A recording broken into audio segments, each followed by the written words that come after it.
வணக்கம் நண்பர்களே. புல்லட்டில் ஹெட்டில் வந்து மேலே கிராங்க் கவர் ஆயில் லீக்கேஜ் ஆகுது. இது எதனால் அப்படின்னு பார்க்குறப்போ பேக்கேஜ் வந்து போயிருக்குன்ட்டு நட்டு டைப் பண்ணி பார்த்தோன்னே தெரிஞ்சிச்சு. இப்போ அதை கழட்டி வேலை செய்கிறோம். நம்ம புல்லட்டில் வந்து இந்த இடத்துல ஆயில் லீக்கேஜ் அதிகமாக இருக்குது. இப்போ ஜூபிட்டர் ரெடி பண்ணிட்டோம். இப்போ இதுவுமே வந்து ஆயில் லீக்கேஜ் ஆகி கடைசியில் வண்டி லாக் ஆகிடக்கூடாதுங்கிறதுக்காக இப்போ இது வந்து மேலே இருக்கக்கூடிய ராக்ராம் செட்டை வந்து நம்ம கழட்டிட்டோம். அது இங்கே இருக்குது. இதில் 4 போல்ட்டு, 4 வாசரு, இது எல்லாமே இதோட செட்டு. இதெல்லாம் நம்ம இப்போ பெட்ரோல் வாஷ் பண்ணியாச்சு. இதுதான் நம்ம வண்டியோட என்ஜின் ஒர்க் பண்ணி கொடுக்குறது. இது பிஸ்டன் தெரியுது பாருங்கள். இப்போ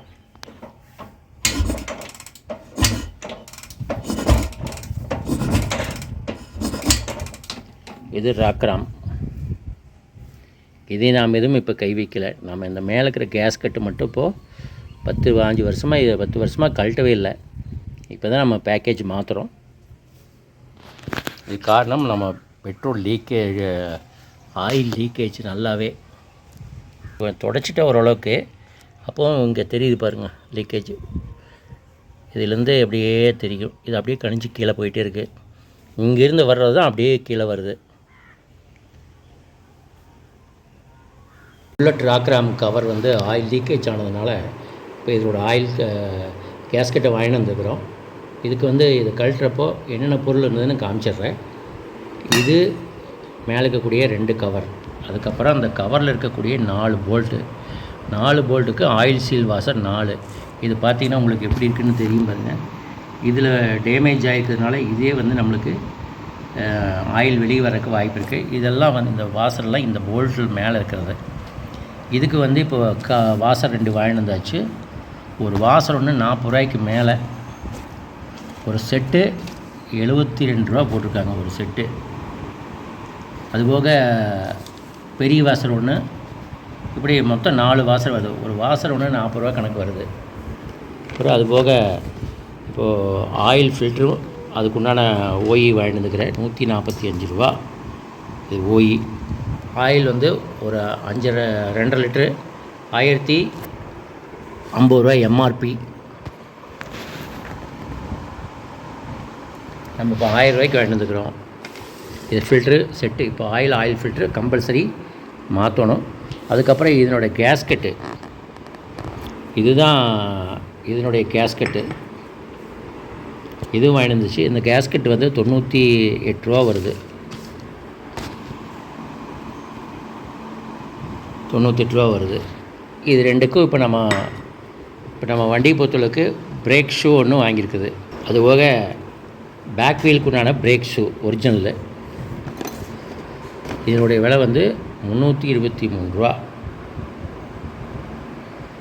இப்போது வண்டியோட ஆயில் ஃபில்ட்ரு, பிரேக் ஷூ, மேலே ராக்ராம் கவரை கழட்டி அதுக்கு சுத்தம் பண்ணி அதுக்குண்டான கேஸ்கெட்டு, மேலே போல்ட்டு, எல்லா வாசரையும் மாற்றுறோம். மாற்றினதுக்கப்புறம் காமிக்கிறேன். இப்போ ஆயில் ஃபில்டர்லாம் மாற்றுறதுக்காக எல்லா பக்கம் ஆயிலை கழட்டி விட்டாச்சு. இது வந்து ஆயில் ஃபில்ட்ரு இருக்கிற இடம். கீழே வந்து ட்ரெயின் போல்ட் எல்லாத்தையும் கழட்டி ஆயில் லீக்கேஜ், ஆயில் ஃபுல்லாகவே ட்ரெயின் பண்ணிட்டோம். இப்போ 2 ட்ரெயின் போல்ட் இருக்குது. 2யுமே நம்ம ரிமூவ் பண்ணியாச்சு. இப்போ ராக்ராம் கவரை கழட்டி இதில் ஆயில் லீக்கேஜ் இருந்ததுனால கழட்டிட்டோம். க்ளீன் பண்ணியாச்சு. பேக்கிங் வாங்கிட்டு வந்துருக்குது. அதுபோக கிளச் சைடு இது போல்ட் அடிக்கடி கழண்டுக்குச்சு. சவுண்டு வந்துகிட்டே இருந்து கழட்டி பார்க்குறப்போ இப்போ ஆயிலெல்லாம் மாற்றிட்டு கழட்டி விட்டு பார்க்குறப்போ இது கழண்டு கிடந்தது சென்டர் போல்ட்டு. இப்போ இதெல்லாம் டைப் பண்ணிட்டோம். இதில் 1-2 போல்ட் லூஸாக இருந்து இதையும் டைப் பண்ணியாச்சு. இப்போ கீழே ஆயில் ஃபுல்லாகவே ட்ரெயின் பண்ணிட்டோம்.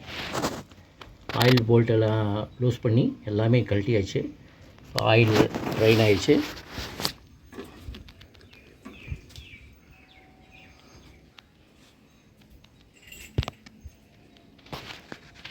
இந்த சைடு ராக்ராம் எப்படி இருக்குன்னு பார்த்துங்க. இப்போ இது வந்து ஆயில் ஃபில்டர் மாற்றுறதுக்கு உண்டான பகுதி. இதையும் நம்ம கழட்டினா இந்த பிளாஞ்ச் இருக்குது. இதில் 3 போல்ட் இருக்குது. இதுக்குள்ளே இப்போ வாசர் இருக்குது. ஃபில்டருக்கு ஓரிங் ஃபில்ட்ரு பார்த்து கழட்டிக்கங்க.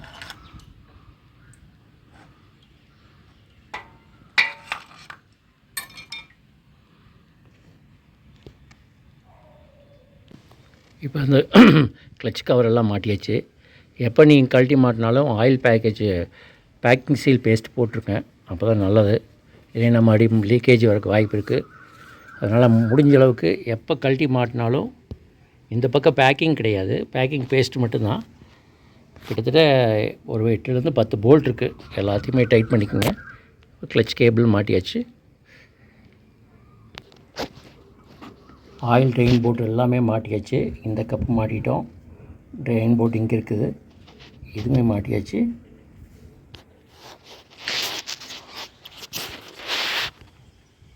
இப்போ மேலே மாட்ட போகிறோம்.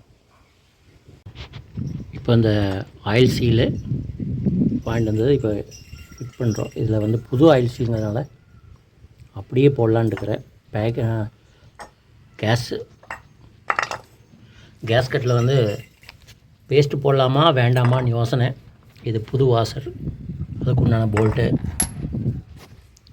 புதுசுங்கிறதுனால போட வேண்டாம்னு நினைக்கிறேன். பார்ப்போம். இப்போ ஆயில் பேக் இருந்தாலும் கொஞ்சம் ஆயில் பேக் போட்டுட்டு இப்போது இந்த 2 இது போட்டாச்சு. கவர் போட்டு இப்போ எல்என்கி இது சின்னது, இந்த சைடு பெருசு. டைப் பண்ணிக்க வேண்டியதான்.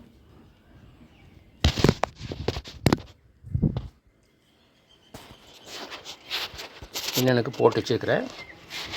இது வந்து நல்லா எல்என் டைப் பண்ணணும்.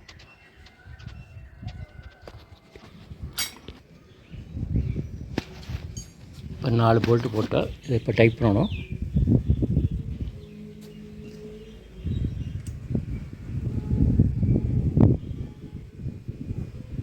இது வாசர் இப்போ எல்லா இந்த போல்ட்டோட வாசர் எல்லாமே புதுசு.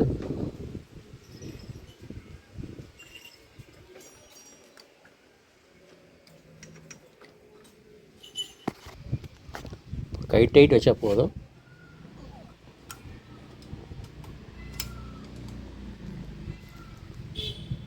அவ்வளோதான். இப்போ ராக்ராப் கவர், ஆயில் சீல் எல்லாம் போட்டாச்சு. இப்போ இதுக்கு கீழே மட்டும் இதுக்கு ஆயில் ஃபில்ட்ரு மாற்ற போகிறோம். இப்போ புல்லட்டுக்கு ஆயில் டாப்அப் பண்ணுறோம். டாப்அப் இல்லை, ஆயில் மாற்றுறோம். நேற்று 2 லிட்டர் ஊற்றிருந்தேன். இப்போ மறுபடியும் செக் பண்ணி கேஜ் வந்து கம்மியாக இருக்குது, அதனால் மறுபடியும் ஒரு காவாசி ஊற்றிடலாம்.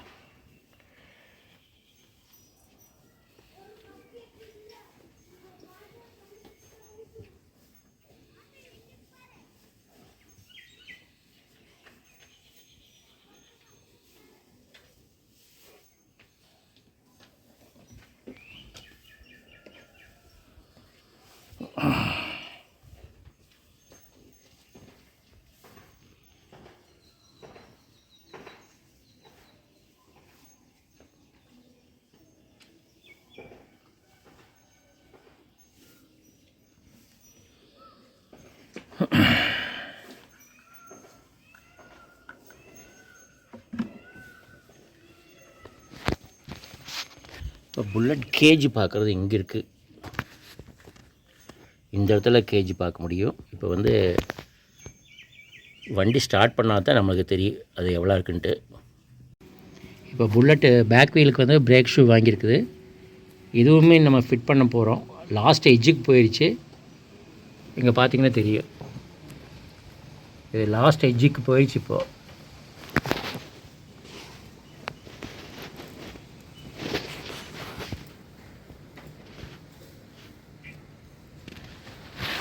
இது மொத்தமாகவே வீலை கழட்டி தான் பார்க்கணும். பழைய ஷூ கழட்டியாச்சு. பழைய ஷூ இங்கே இருக்குது. லைனெல்லாம் பக்கமாக தேஞ்சிருச்சு. அதனால் இப்போது அதை ரீப்ளேஸ் பண்ணிட்டு இப்போ புதுசு ஃபிட் பண்ணியாச்சு. வண்டியில் மேக்ஸிமம் எல்லாத்தையும் கழட்டி தான் ஆகணும். கழட்டாமல் எதுவுமே பண்ண முடியாது. வீல் ட்ரம்மு, இது செயின் ப்ராக்கெட்டோடு வரக்கூடிய பிரேக்கு ட்ரம். அது இப்போ ஃபுல்லாகவே மாட்டியாச்சு.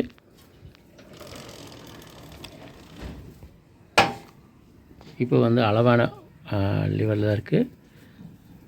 மாட்டுறதுக்கு முன்னாடி